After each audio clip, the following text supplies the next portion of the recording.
Yes, nizeye ko mumeze neza cyane mwe mwese mudukunda, mwe mwese mukunda Aime Niyibizi Empire YouTube channel yanyu ari nayo yacu natwe kandi kabisa turabakunda namwe murabizi ko turabana mu buzima bwa buri munsi muri abantu tugendana urugendo rwose dukora umunsi ku wundi tunabashima bamaze gukora subscribe.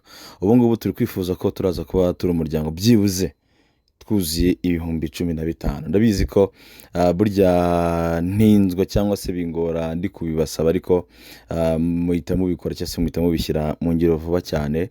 Maze gushimira hafi ibihumbi 14 tubana kuri uyu muryango. Twihaye ibyumweru bibiri byibuze kugira ngo tuze kuba tumaze kurenga ibihumbi 20 kuri iyi YouTube channel yacu ariyo Aime Niyibizi Empire.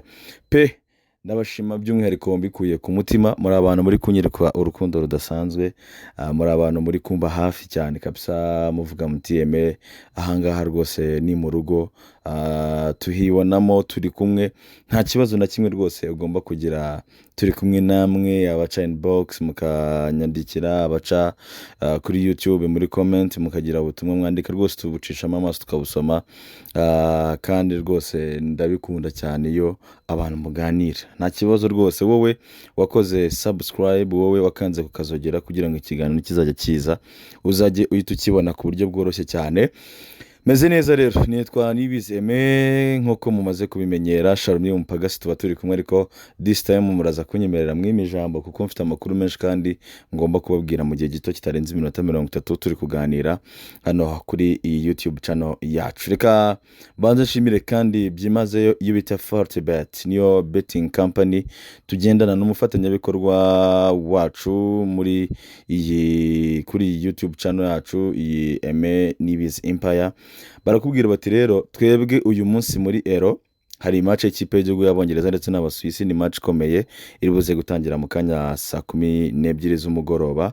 Wenda ushaka kuza kureba ikiganiro, wenda match yamaze gutangira, ariko twagikoze match itaratangira.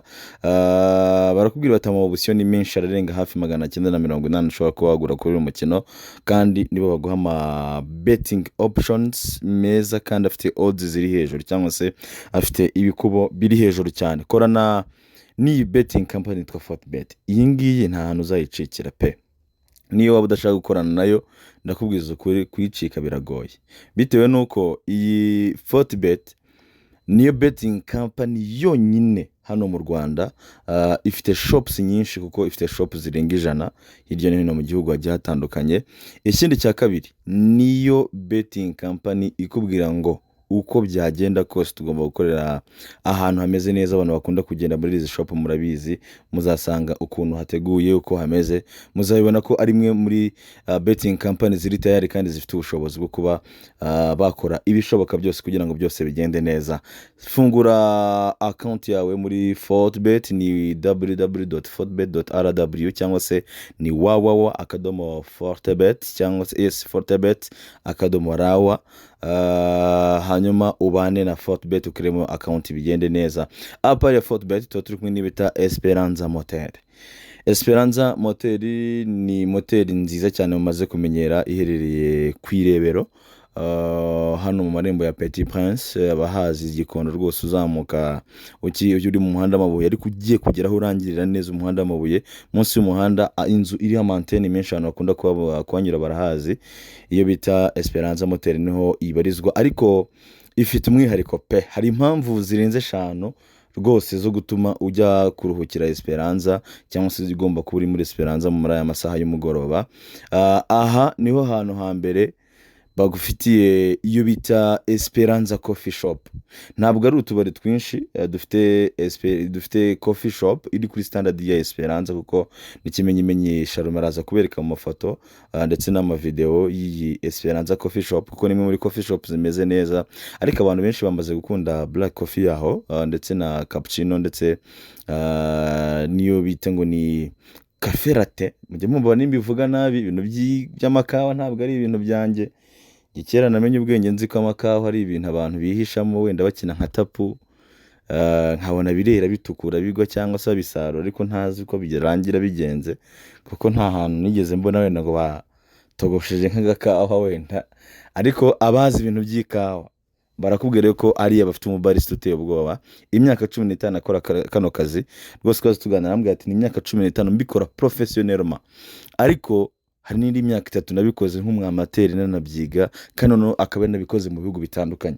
Iyo ni indi mpamvu ikomeye cyane yo kujya Esperanza bagufitiye biyare. Abantu bakunda gukina biyare barabizi neza cyane ko hari biyare. Esperanza bagufitiye flat TVs cyangwa se screen hatari zo kureberaho match nziza cyane, nko muri iyi minsi ya Eroho turigorora kabisa. Nuko wenda Copa America yo izamo amasaha akabari kaba kagomba kuba gafunze, ariko aba bari mu byumba biba bishoboka yuko bashobora kuba bareba match kuri izo screen zimeze neza cyane hariya muri Esperanza Motel. Apari icyo ngicyo bafite igikoni cy'abana cyamaze kwigarura imitima y'abantu benshi kuri komande nyinshi zitandukanye, izo bita za Chabarara, kuku yawari, mbuzi yawari, mugani, bruschette zimeze neza. Abantu bashaka gukoresha outside catering kwa kundi ufite nk'ibirori ukavuga ngo abantu bantekere baze kunderivaringa ibintu bitandukanye. Rwose hariya muri Esperanza nibo bantu babikora neza pe, impaka zaracitse. Bafite jaride ahantu ushobora kuba kwicara uganira n'umuntu w'ibintu bikaba byagenda neza. Mugani hari abahoze batebya ngo ari ahantu ngo wicarana n'umuntu ngo propose yose umuhaye akayemera. Wowe ushobora kuba mugani waragiye upropose amaproposal menshi yarananiranye, wenda ujyaha nka mushiki w'umuntu umwe cyangwa se wanjye, reka bivuge gutyo, proposal zawe akaba atazumva. Ariko muri Esperanza rwose muri iriya klima nziza cyane ntabwo bishoboka. Proposal yawe igomba kwita yumvikana direct cyane ko uba uri buze no kubikora rwose ari na commande zimeze neza zikugeraho n'ibyo kunywa bimeze neza cyane. Haba n'amacumbi, haba na boîte ku bantu bashaka kwidagadura ni muri weekend. Rwose bose baba bari muri Esperanza. Ni impamvu indi igomba ikwereka yuko ugomba kuba uri muri Esperanza Motel. Today ndifuza kugaruka ku nkuru eshatu cyangwa enye. Bien sûr turaza guhera ku myitozo y'ikipe ya Rayon Sport, imyitozo y'ikipe ya Rayon Sport, cyangwa duhere ku nkuru y'akababaro abasportifu bose. Ni inkuru y'incamugongo twakire mu masaha make cyane atambutse y'umusore bita aho yikuye Jean Paul bakunze kwita Mukonya, witabye Imana. Turaje bari byo duhera ahubwo, hanyuma dukomoze ku yandi makuru meza kuri umwe mu basportifu aramaze iminsi adahari muri sirikwi y'umupira, uwo bita Eto Mupenzi, umusore w'umuhanga cyane ufite izina rikomeye cyane muri umupira w'amaguru hano mu Rwanda. Nawe ubu tuvugana rwose ari free, namaze kuba agaruka nyuma y'uko amaze iminsi afunze ndetse no gukurikiranwaho bimwe mu byaha bitandukanye, nubwo byaje kugaragara ko abagabo ari abere, by'umwihariko uyu Mupenzi Eto ari umwere rwose. Ubushinza cyangwa ubutabera bukaba bwamaze kumuha ubwo butabera yuko rwose ari umwere agomba gusubira mu buzima busanzwe. Hanyuma tuze no gukomoza ku myitozo y'ikipe ya Rayon Sport, kuko uyu munsi bakoraga training session ya kabiri nyuma y'uko ku munsi w'ejo aribwo bwatangiraga. Uwitwa Fitina Ombolenga Ombabebe niwe sura nshya yagaragaye mu myitozo yo kuri uyu munsi mu ikipe ya Rayon Sport, nubwo harimo n'undi mukinnyi nawe tugiye tugaruka, ariko turaza kugaruka kuri Ombolenga ndetse tunagaruka no ku mpamvu. Uwitwa Muhire Kevin, uwitwa Mitima Isaac ndetse n'uwitwa Nsabimana Aimable aka Mablis batari bagaragara mu myitozo y'ikipe ya Rayon Sport. So mbahaye ikaze rero, mbahaye ikaze ubwo iyo ndi kuri recording ikiganiro gutya nicaye Esperanza, magenda mira n'utuntu gake rwose abantu ntibaze gutungurwa. Banyigishije kunywa hari ibintu bambwiye ngo rwose ngo byiza cyane, amaji ya cocktail hano, hari za ntuzo za bari bampitishijemo, ndahabwa ibintu bya milk shake muramenye, sinjamenye iyo biva niyo bijya, byibuze ibyo bintu numva ko birimo imbuto, mbona bimeze nk'ikivuge hano. Nibyo ndi kumira gake kugira ngo ijwi rikomeze kumera neza, kugira ngo dukomeze kugendana neza cyane. Hanyuma rero nari mvuze ngo turahera ku nkuru y'akababaro ku musore witwa aho yikuye Jean Paul Mukonya. Ni umusore ngira ngo abantu bakurikirana football nyarwanda, abantu bakurikirana umupira w'amaguru no mu Rwanda, ni umusore bazi, ni umusore wamenyekanye cyane mu kipe yitwa Kiyovu Sport. Ikipe ndabyibuka mu mwaka wa 2019 nimba nibuka neza, muri Kiyovu yarangije sejo ifite umugabo witwa Alec Kirasa, n'ubwo ari we witozaga icyo gihe. Ni umusore wagaragaje impano idasanzwe wakinaga kuri gatatu nibuka ko ntabwo yatinze muri Kiyovu, yavuye muri Kiyovu ahita ajya ahubwo mu ikipe ya AS Kigali. Ni umusore mu minsi yatambutse wagiye ugarukaho vuga bati ni umusore w'umuhanga, igihe cyageze rwose agera kuri ho niveau ku buryo abantu banatekereza ko bakwiye kuba yahamagarwa no mu ikipe y'igihugu kuza gutanga wenda support. Abantu bakavuga ati ariko hari Christian kuko ni nawe wagiye no kumusimbura bien sûr, hareba ati hari Christian atariko turabona hari umuntu bita Imanishimwe Emmanuel Mangwende, hari umugabo bita Niyomugabo Claude, ati hari ukuntu bisa nk'ibigoye. Ndetse icyo gihe numva Mukonya akimara kuva mu ikipe ya Kiyovu nibwo haje Gilbert mu ikipe yitwa Kiyovu, aza kumusimbura aza no kumusanga mu ikipe yitwa AS Kigali. Uyu Mukonya rero ngira ngo abaza umupira mu Rwanda we baramuzi pe, ni izina ryari rikomeye cyane. Ku makuru hari rero ngo ni umukino wari uri kuba ko yaguye mu kibuga, by the way yatabarukiye mu kibuga. Ngo ni umukino wari guhuza abana bavukiye Nyamirambo ndetse n'abavukiye Kacyiru, cyangwa se nyine abakuriye Kacyiru ku bibuga rukundo, abantu bati twakuriye ku kibuga iki n'iki abandi iki n'iki, ngo bakaba bari bapanze rero akamace bajya guhurira ahantu bita Mageragere.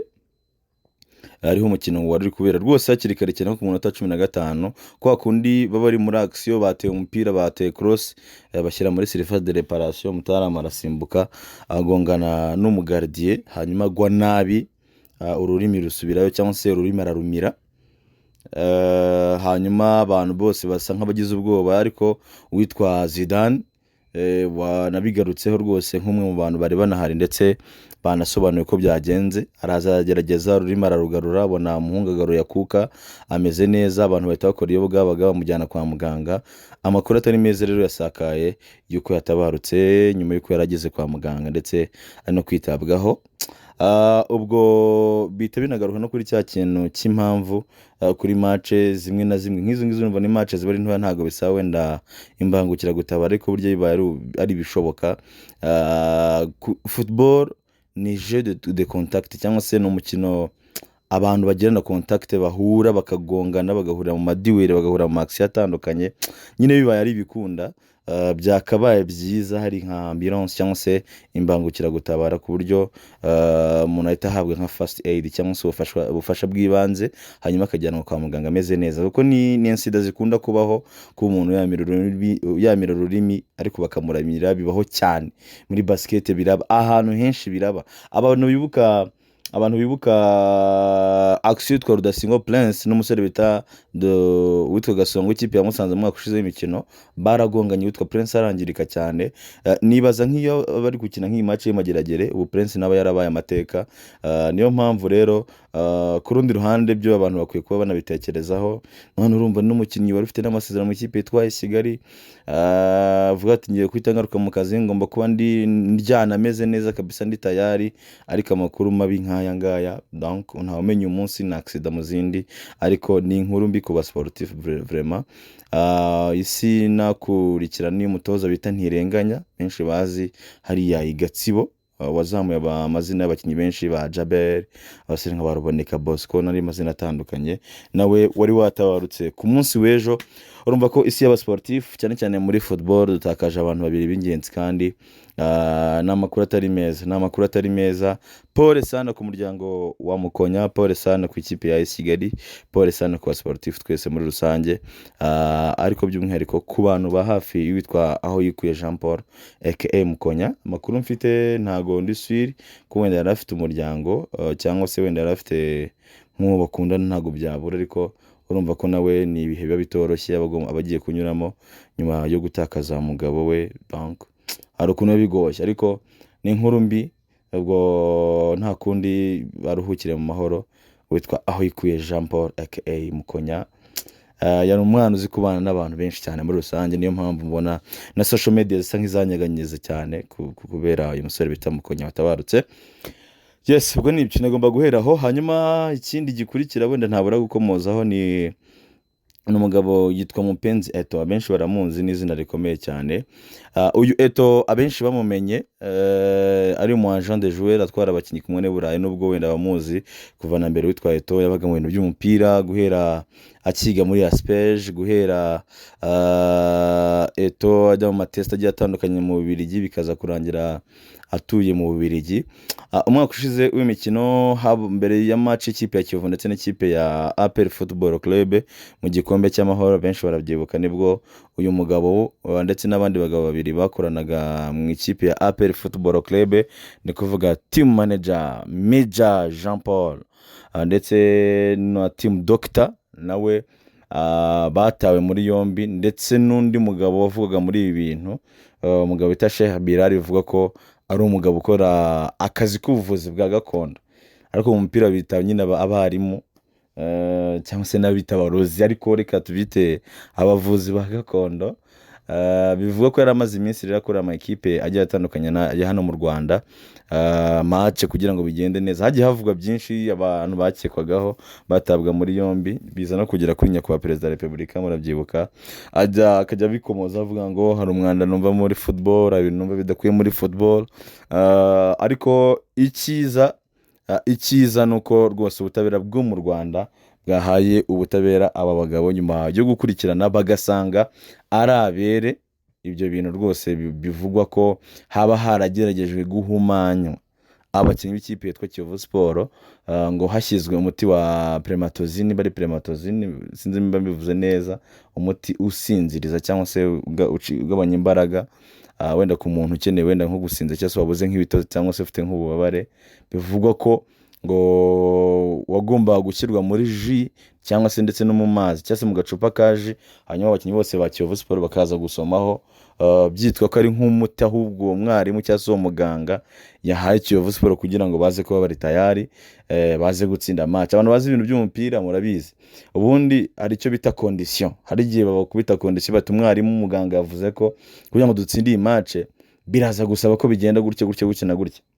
Wenda hari umuntu uri buze kuza gukinana, kera abantu byabaga bikomeye kuko ati wowe, abantu bazi icyo bita grenouille, donc ni umutubu, wowe turaza gufata ni nk'agakeri gatoya ugakinane mu kwa, umva ukuntu gakonje, none n'ukuntu gakirigitana ujye gutera amacu gafite mu kwa, bavuga ngo nigapfa ngo ikipe yanyu iratsindwa cyangwa se bakakubwira bati wowe urarara muri stade udundabara. Ibyo baranabidukoze kera tukiri abana rwose. Hari umutoza umwe ntavuga, ariko yarabidukoze ati murarara mudundabara muri stade, ati nimwe muri buze kuza gutsinda match. Ukibaza ukuntu uri buze kurara uhagaze udundabara paka mu gitondo, aho ukaza gukina match ufite ibitotsi byinshi, ukubitisha ikipe bikomeye cyane. Mwarimu akaza akavuga ngo mwishe condition, afite amakondisiyo nk'aya ngabaho. Bivuga ko kuri match ya Kiyovu Sport uyu mugabo bitewe nuko ngo yajyaga akunda kubakorera match zikomeye, Sheikh Bilal, binakanavuga ko rwose ngo yacaga n'amafaranga menshi, hafi match imwe ashobora kuyikora nka miliyoni 10, cyangwa bindi bavuga ngo hari igihe nyine iby'abapfumu babikosora. Mutarama we ati match imwe kuyikora nge ni ibihumbi 10 by'amadolari, urumva ararenga kwanza na miliyoni 10. Bivuga ko rero ngo kuri uwo mukino bagomba guhuramo n'ikipe ya APR, bari bamudeturuniye aba bagabo mu ikipe ya APR Football Club. Ibyo nyine byabaye ibihuha cyangwa se nyine byateshejwe agaciro, byagaragaye kuko atari byo, ko bagombaga gufata ji hanyuma iyo ji bakayiteramo uwo muti. Ayo mpamvu bina-includingamo n'abaganga basanzwe mu ikipe ya APR Football Club. Uwo muti ngo ako gacupa ka ji bakobrije abakinnyi ba Kiyovu Sport kugasomaho, buri mukinnyi wese uri buze kujya mu kibuga kugasomaho, ngo niyo kondisiyo bahawe n'umuganga. Donc baza rero kuburizamo ngo uwo mugambi utaraba, ako kaji kataratangira kunyobwa. Ibyo rero nibyo byagiye bikura umunsi kundi, abantu bavuga bati ese byaba ari byo, ese kuko nibyo, ese kuko si byo. Ariko finally urumva ko ubutabera bwahamije yuko nta byabaye.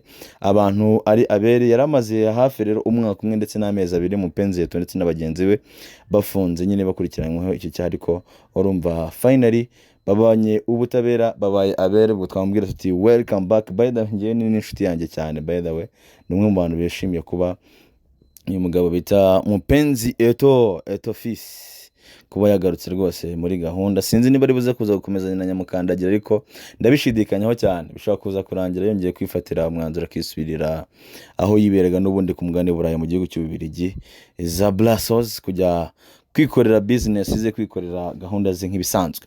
Hanyuma rero nyuma ya Mupenzi Eto ntago nagenda kandi ntakomoje ku yandi makuru ahari. Ikipe yitwa Kiyovu Sport Football Club, abantu bashobora kuba bavuga bati nibyo ikipe iri gukubitika, iri guca mu bibazo bikomeye, iri guca mu bintu byinshi bigiye bitandukanye. Mbabwira ko ndaza kubifatanya no kugenda nsoma amakuru ahari, nuko iyi kipe ya Kiyovu Sport nayo rwose nyuma y'ibyo bibazo byose irimo byo kwishyura amakinnyi amadeni, bari bafite ibihano bya FIFA byuko batemerewe gusinyisha, n'ubundi FIFA ntabwo irasohora itangazo igaragaze ko Kiyovu yemerewe kuba yasinyisha. Donc ikibazo donc si ukwemererwa gusinyisha, ahubwo ni ukuba yaregistaringa umukinnyi cyangwa se yamwandikisha muri system akaba yabona ibyangombwa. Gumugura bw'ibyo nyine wamugura nyine ubwo cyaba ari igihombo cyawe uramutse umuguze, ariko utari capable kuba uzabasha ko donc uzabasha kumuregistaringa cyangwa se kumushyira muri system cyangwa se ubwo ni nko kumwandikisha akabona ibyangombwa. Bivuga rero ko ikipe ya Kiyovu Sport iri kubikoraho cyane rwose kugira ngo barebe ko hari abo bakumvikana. Babonye miliyoni 30 ejo bundi kwitwa Kirongozi Richard wagiye mu ikipe yitwa Police Football Club, umukinnyi wari wavanye mu ikipe yitwa Bumamuru umwaka ushize w'imikino.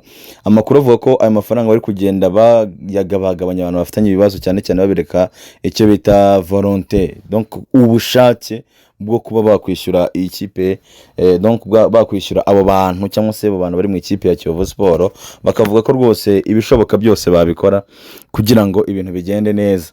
Bati turi gushaka uburyo tubikemuramo. Muri ubwo buryo rero cyese muri izo mpamvu ikipe ya Kiyovu iri gushakamo uburyo bwo kwishyura abo bantu, ni nako bagomba no kubifatanya no kwitegura shampiyona, cyane ko intangiriro za shampiyona ziri hafi ahangaha zigiye kugera.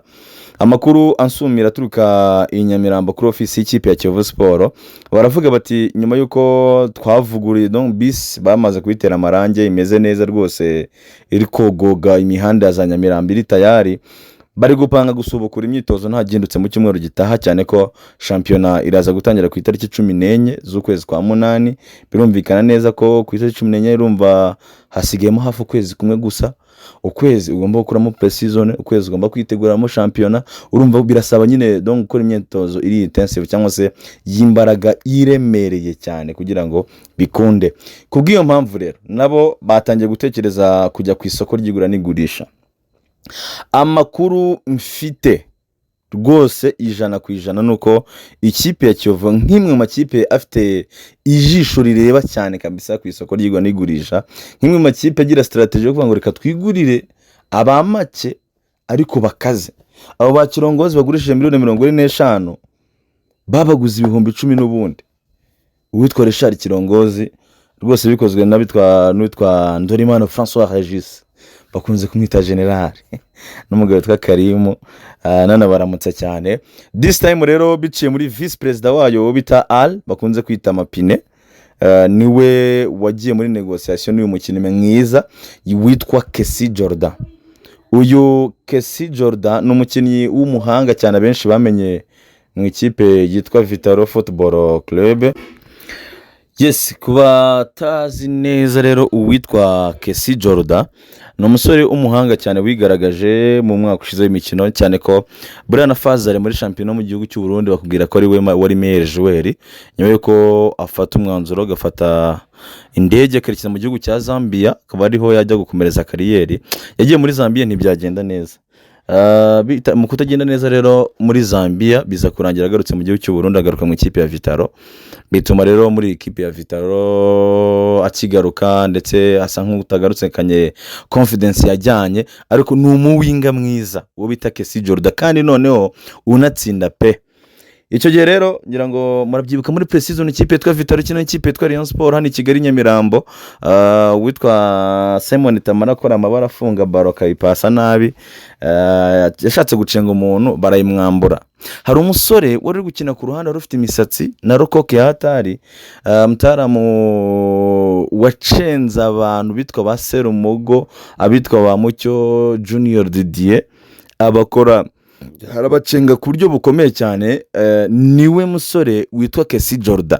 Muri iyo match abakunzi b'ikipe ya Rayon Sport nibuka ko banamufashe baramuterura bamuha amafaranga, babwira ubuyobozi yuko biramutse bikunze rwose ngo banamwongera mu b'ikipe ya Rayon Sport asinyesheje. Rwose Rayon Sport yakomeje no kumukurikirana kugeza Fazari irangiye, ariko ubwo bafashe umwanzuro wo kubivamo bitewe no kubamenye ndako Fazari turagenze. My friend, uyu Kesi Jordan ni umukinnyi mwiza. Ikipe yitwa Kiyovu Sport nibasha kubona uyu Kesi Jordan biraza kuba ari deal ikomeye. Ku makuru rero namenye, ku makuru mfite nuko uyu Kesi Jordan hagati ya Kiyovu Sport ndetse nawe ndetse n'abamuhagarariye bumvikanye yuko bagomba kumwishyura miliyoni 10 gusa z'amafaranga y'u Rwanda. Hanyuma bakwishyura miliyoni 10, ikipe yitwa Vitaro yo yifuzamo miliyoni 6 z'amafaranga y'u Rwanda zifite agaciro cyase zihwanye hafi na miliyoni 24 z'amafaranga y'amarundi, yenda kungana n'amafaranga yari yaguzwe ubwo ikipe ya Vitaro yamusinyishaga kontara y'imyaka 4 ubwo asinyaga amasezerano bamwishyuye miliyoni 25 z'amarundi. Urumva ko rero ikipe n'ubundi bisa nkaho nta gihombo ifite, cyane ko n'umukinnyi yaberekaga yuko atagishaka gukina muri shampiyona y'u Burundi, already yumva yamaze kurenga urwego rw'iyo shampiyona. Biravuga kuri ikipe ya Kiyovu bumvikanye izo miliyoni 10 bitwa Kesi Jordan ndetse n'abo muri hafi bagomba gusigarana izo miliyoni 4, agahabwa umushahara w'ibihumbi 600. Umushahara utari muto cyane ko iyo ubishyize mu marundi usanga ibyo 600 ni hafi miliyoni 2,400 kandi zifite agaciro nk'uko bafite miliyoni 2,400 mu Rwanda. Kuri uyu musore Kesi Jordan hanyuma akasinya kontara y'imyaka 2 mu ikipe yitwa Kiyovu Sport. Babyumvikanye ibintu byose bishoboka yuko donc nta nubwo gusa ikitaraba no gutereka umukono ku masezerano, ntabwo arashyira umukono ku masezerano ngo ikipe inakore payment, ariko muri partie ya transfer etape bariho nuko ari ivango icyo bita personal agreement haba ku ruhande rw'umukinnyi ndetse na ekipe yaba Vitaro ndetse n'ikipe yitwa Kiyovu Sport rwose yamaze kuba igerwaho. Ni amakuru meza ku ikipe ya Kiyovu Sport kuko ubuze uwitwa Richard Kirongozi ukabona Kesi Jordan rwose ntabwo yaba ari gap nini, uretse ko wenda wagira impungenge kuvuga ngo amenyereye shampiyona y'u Rwanda. Kesi Jordan ashobora no gutanga umusaruro kurusha na Richard Kirongozi, ariko kuba Richard yaje akahita amenyera shampiyona y'u Rwanda akayimetereza ukabona ko ari umukinnyi munini, nabyo ni ikindi kintu abantu bakwiye kubaha ku buryo n'uwo wundi ugomba gusigama iyo marge yuko ashobora kuba yaza mu Rwanda kiyadawuta bigakunda cyangwa se ntibikunde kuri uyu musore witwa Kesi Jordan. Epuyi abakunzi ba MNEVS Empire reka mbibutse ko tukiri kumwe niyo bita Fortebet ndetse niyo bita Esperance Motel tugendana. Twinjira rero reka dusubire mu Nzove. Ku munsi w'ejo nabatembereje mu Nzove mu myitozo y'ikipe ya Rayon Sport, ubwo Rayon Sport yasubuhuraga imyitozo yitegura shampiyona y'umwaka w'imikino wa 2024-2025 yatangizwaga n'umutoza bita Rwaka Claude ari kumwe n'umutoza witwa Coach Freri Ikel Freri ndetse na Mazimaka Andre. Abafana bari benshi twaberetse modo. Ubu reka mbasubize mu Nzove none sasa mbereke umwe mu bakinnyi bari bitezwe kuza kugaragara mu myitozo y'ikipe yitwa Rayon Sport yitwa Fitina Ombolenga, benshi abari bahisemo kumwita ngo ni Omba Bebe. Sinzi mugani muri comment kwanza ndi gushaka tuvuge kuri Ombolenga, ariko abantu bari guterekamo udutima twinshi cyane tw'ubururu n'umweru kuri Fitina Ombolenga. Fitina Ombolenga rwose nkuko byari byitezwe, nkuko nari nabibararetse ku munsi w'ejo, nuko ari umusore wagaragaye mu myitozo y'ikipe ya Rayon Sport, mu myitozo y'ikipe ya Murera.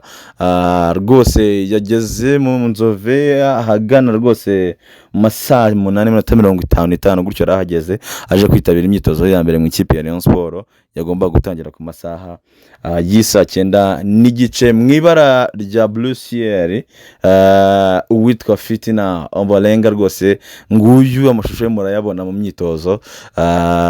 Navuze ntireka nifatire video we wenyine kabisa nta wundi uvanzemo, wenda Richard muraza kumubona hafi aho igitangire, ariko muraza kubona icyo bita movement zose zo bita Fitina Ombolenga, the best right back cyangwa se mu right back mwiza muri shampiyona y'u Rwanda, ariko akaba no mu right back mwiza muri equipe nationale y'umukinnyi wa mbere. Nubwo navuga ko kuri sezo uwo nagira uwa mbere twaye neza kurusha abandi namugira witwa Kubwimana J Paul ikipe ya Mukura, ariko ku buhanga dusanzwe tumenyereye ndetse n'iki umuntu ashobora kuba yakora witwa Fitina Ombolenga. Ikipe ya Rayon Sport yatanze miliyoni 30 z'amafaranga y'u Rwanda yatangiye imyitozo. Byari byitezwe ko uyu munsi witwa Muhire Kevin ashobora kuza mu myitozo.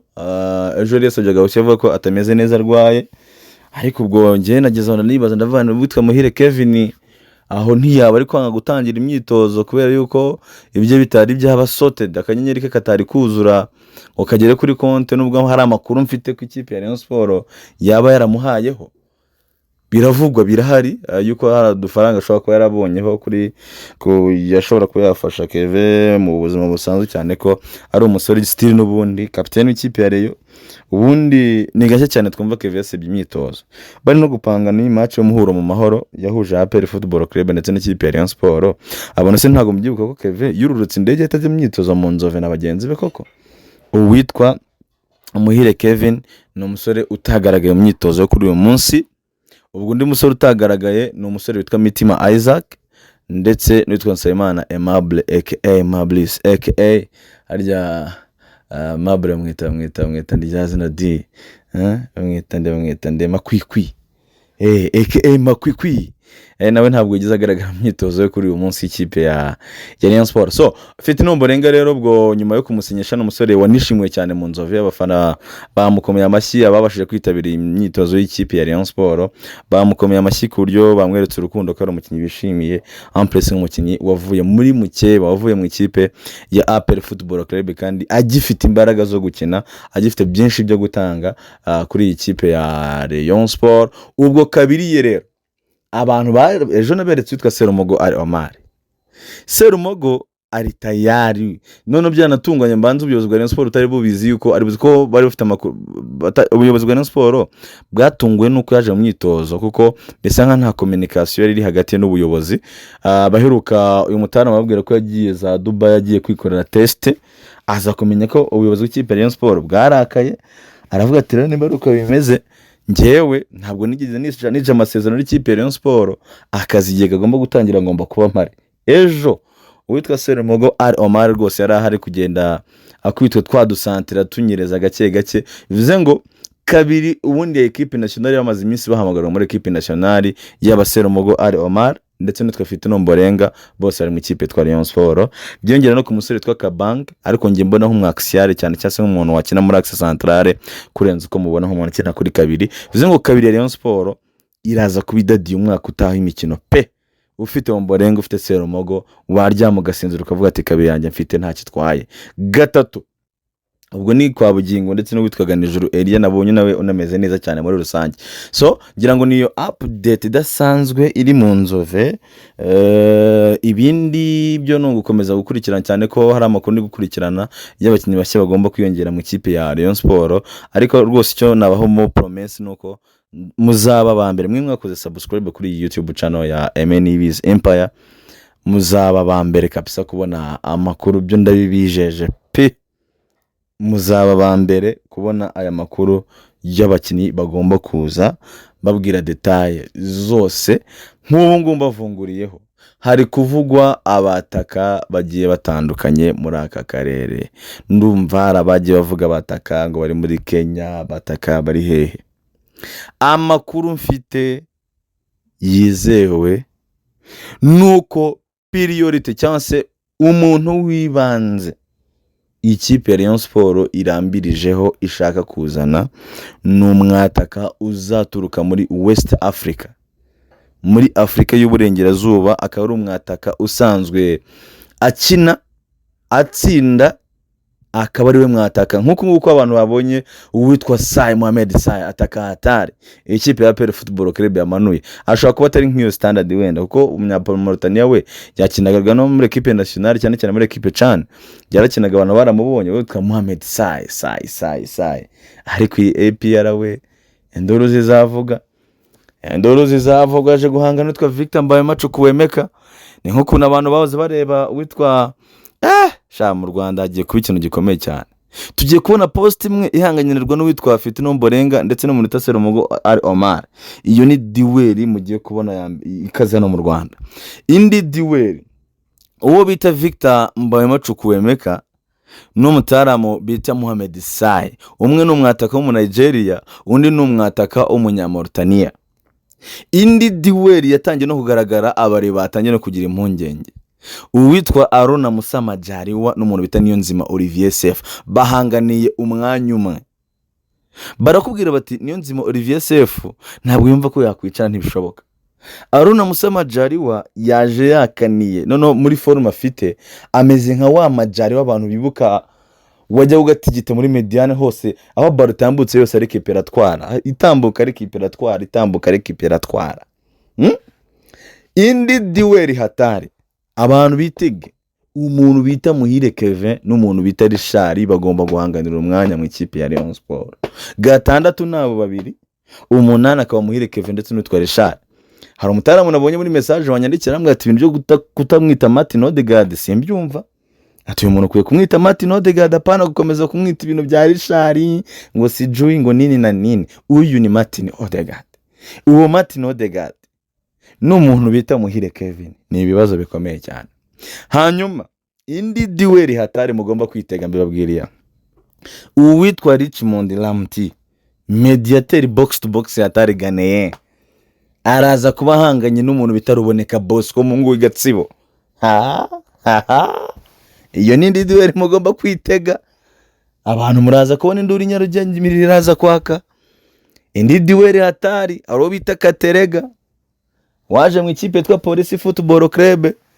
Uyu Katerega deal irangira, uwitwa Katerega n'uwitwa Muhajiri induru zigomba kuvuga. Iyi shampiyona y'umwaka utaha Nyarugenge iraza kugerwa n'abayizi mugani. Niyo mpamvu mabwira nti amakipe ari kwiyubaka ku buryo bukomeye cyane kandi bigaragaza ko hari challenge bizatanga muri shampiyona yacu y'u Rwanda izaba iryoshye cyane kurushaho, izaba iri productive cyane kurushaho. So ni bimwe muri ibyo by'ingenzi, ibi nibyo tuzagenda tubigarukaho. Ariko mugani reka zahamagare mu taramu nka zashaka umutaramu nka Rigani cyangwa se n'undi muntu runaka twicare dusesengure nka duel 10 zo mu ikipe imwe tuzitega muri shampiyona.